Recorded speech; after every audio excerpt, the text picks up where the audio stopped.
Sales is a contact sport, and prospecting for new business is the name of the game. You will never meet a salesperson who failed because they had too many prospects to sell to.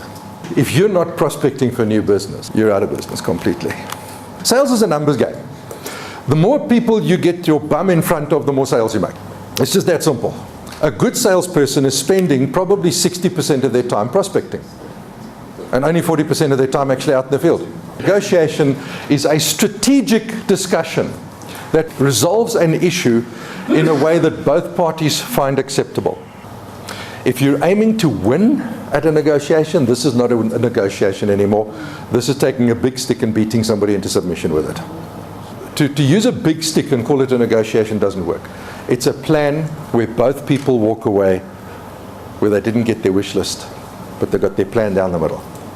You've got to look at business from your client's point of view. Really, it's looking at your client's business through their own eyes. The minute you're looking at your client's business for the benefit of your back pocket, you're not going to make sales any longer. And especially when you're in a highly competitive environment. If you're in a highly competitive environment, if you are not being differentiated in something other than price, you're just like everybody else.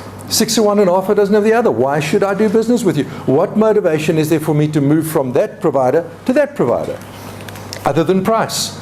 Do you really want to be caught up in a price war?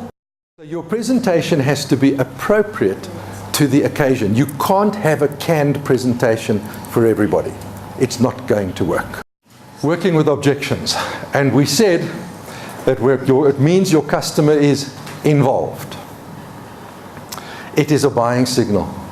Because the more your customer objects, the more he's involved, the more he wants to buy from you. And it is a request for more information. There are a couple of rules around buying signals, around these objections.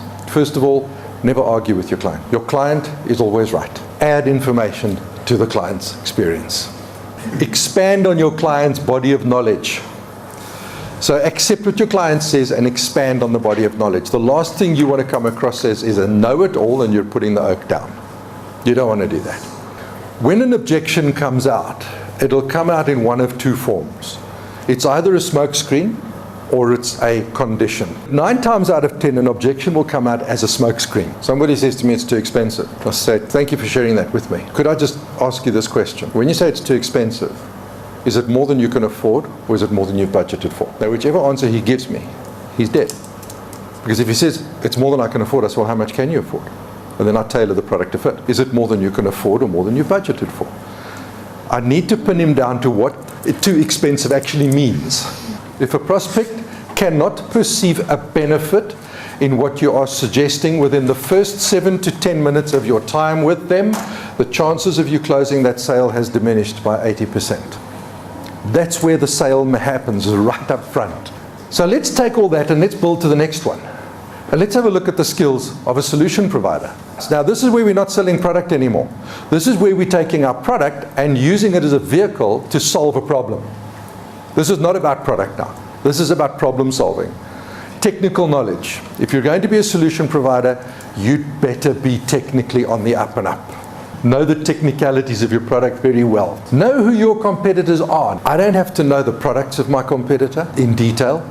All I've got to know is where are they better than me. I need to know what have they got out there that's better than me, because that's what I'm selling against. From a point of view of conversation and your client understanding that you're looking at business through his eyes, you need to understand what your client's competitors are doing out in the marketplace. Trust starts with reliability. Being a reliable person. You need to understand finances, because now you're selling big deals.